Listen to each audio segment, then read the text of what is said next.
کو یہاں پہ اس اگنو سینٹر میں رجسٹر ہوئی فار ایجوکیشن ڈگریز، اور 2026 میں قریب 11,000 اسٹوڈنٹس نے یہاں پہ گریجویشن کیا ہے۔ ابھی بھی ہم اسٹرگل کر رہے ہیں کہ ہمیں ہمارا جو کراس انرولمنٹ ریشو یونیورسٹیز میں بڑھنا چاہیے، اور جو ماڈل ہے یہ گلوبلی ایک بہت ہی سکسیزفل ماڈل ہے، جو اس کی سائز سے زیادہ اس کی ریچ سے جانا جاتا ہے کہ وہ لوگ جو نارمل ریگولر ٹائم میں کسی یونیورسٹی میں ایڈمٹ نہیں کر سکتے، ان کو گھر بیٹھے any time any where learning سے ان کو انفارمیشن کنٹینٹ ملتا ہے، اور بعد میں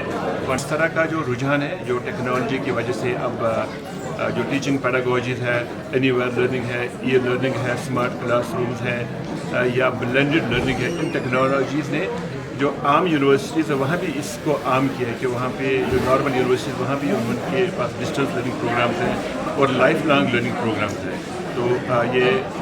دیش کو اگر ہم نے 2047 تک ایک وکست دیش بنانا ہے تو یہ اپنے ملک کی لٹریسی کو ہم کو بہتر کرنا ہوگا، اور اپنی اکانومی کو ہم نے knowledge economy mode of education, mainstream education in college and universities, not specifically towards cost, but overall situation is that enrollment is if you talk about IGNOU, every year enrollment is increasing. What are the reasons? ایک بہت بڑا reason یہ ہے اس کا جو اس میں enrolment زیادہ ہوتا ہے، ریولیوشن سے گزر رہی ہے،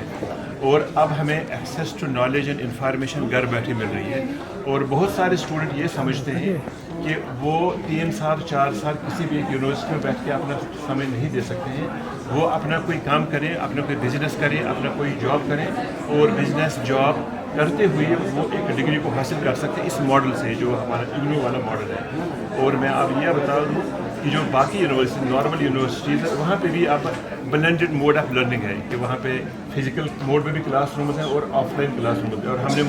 کووڈ کے ٹائم میں دیکھا کہ پورا کا پورا جو ایجوکیشنل سسٹم اسی اگنو کے پیٹرن پہ چلا گیا تھا، آن لائن سسٹم میں ہو گیا تھا۔ تو دوسرا بڑا ریزن یہ ہے کہ ایک بڑا رجحان ہے آج کل کے بچوں کا کہ وہ شارٹ اسکل کورسز چاہتے ہیں، 4 مہینے کا، 6 مہینے کا، 9 مہینے کا، 1 سال کا پروگرام کر کے they want to just find a job and then earn for themself, اور یہ ماڈل یورپین کنٹریز میں بھی ہے۔ تو تیسرا بڑا ریزن ہے کہ ہم نے کنٹری میں جو نیشنل ایجوکیشن